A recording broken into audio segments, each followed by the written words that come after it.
తెలవారుజాముల్లో వెంకటరమణ తండ్రి సుప్రభాతము చేసెను సురులే రమణ.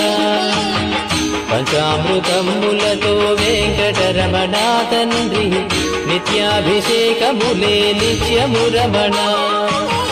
వజ్రమకుటంబుతోను వెంకటరమణ తండ్రి శంకు చక్రధారుడవే తిరుమల రమణ. మూడు నామాలతోను వెంకటరమణ తండ్రి ముల్లోకములు ఏదడి మూర్తి విరమణ.